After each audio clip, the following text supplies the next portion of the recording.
Well, they have been known as Prison Prevention Ministries for more than 40 years in this community, but now they are rebranding.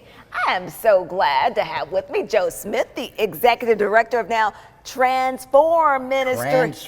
Transform Ministries. That's right. It's all brand new. It's all brand new. So, all right, tell me about how this rebranding and why it all came about, Joe. Well, first, let me speak to Prison Prevention Ministries. Okay, we'll start there. Been around for 45 years. 45 years. Founded by Roger Ingvelson, who was a pilot, shot down over Vietnam, spent a lot of time as a prisoner of war, came back to Chattanooga, had a heart for prisoners, and Prison Prevention Ministries was birthed by him after he was held in prison over there in Saigon, and has been around ever since.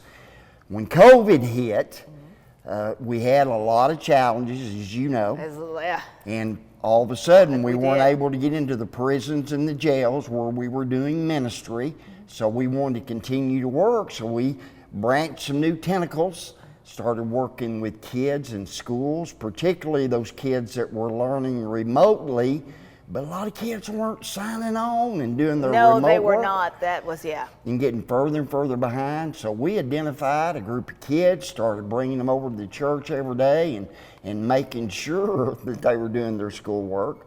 Well, when they went back to school, that work was so successful that we just expanded it, and it's still running today.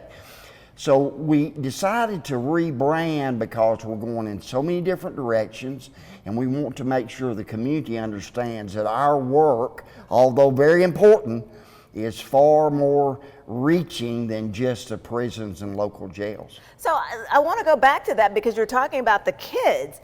And one of the things too is, as we all know, Joe, we've talked about this, and you're with the school board, and the kids, that if you can get them at an early age where they are doing good in school, where they have something to strive for and goals, then you can prevent those kids from being in your program later in the prison ministry program. So that's, again, like you said, as you all are working with this youth. And one of the things, tell us about some of the things you do with them, because you see, like, through your program, 150 children weekly. What are some of the things you do with those children? Well, with the young people, we have what's called Transform In Zone.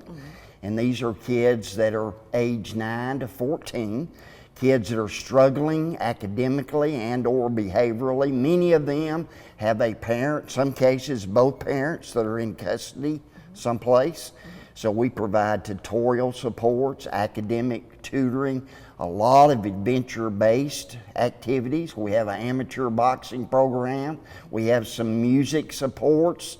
So it just goes on and on and on. All that designed to teach them how to make healthy, esteem-building choices.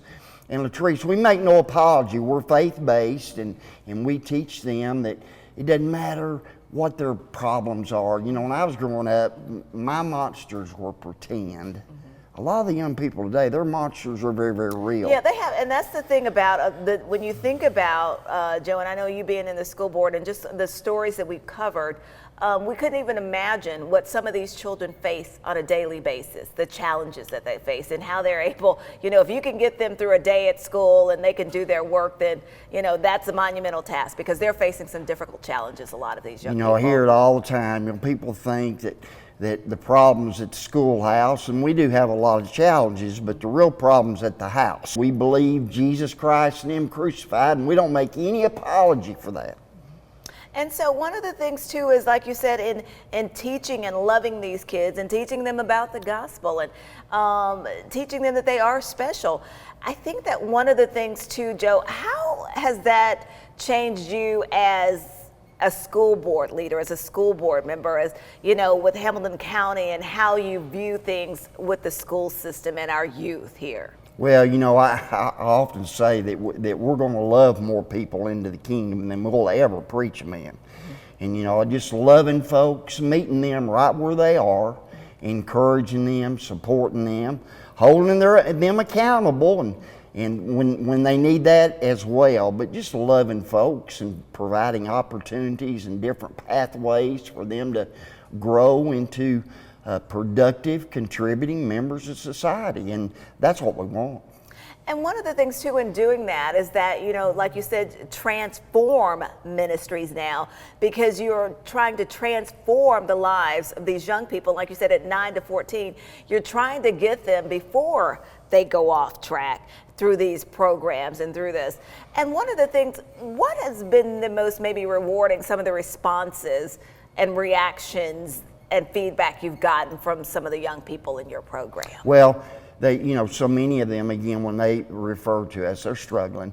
So to watch them go from failing in the classroom to improving their grades to having daily on-time attendance, because we hold them accountable and support the parent or very often grandparent and getting in there. And then to watch them begin to grow and make changes and how they begin to feel better about themselves. And so that's very rewarding. And then too, on the prison side and working with those inmates as they're re-entering society and helping them to find a job, a place to live, maybe get their driver's license back, new friends, so they don't re-offend And that recidivism, and end up that's back right. out there. Yes, So, exactly. so there's a lot of success. We don't reach them all, but like my grandmother used to say, we reach a right smart of them. So. And you know what? That's what, like I said, and we need people like you, Joe, because like I said, if you may not be able to reach them all, but if you can change the life of one, and then they can do that and move forward and do that, you know, and pay it forward. That's so right. again, Joe, you've been doing this a long time in this community. Long time. You have, and we certainly do appreciate you. It's always a pleasure speaking with you. Well, thank you guys for having me.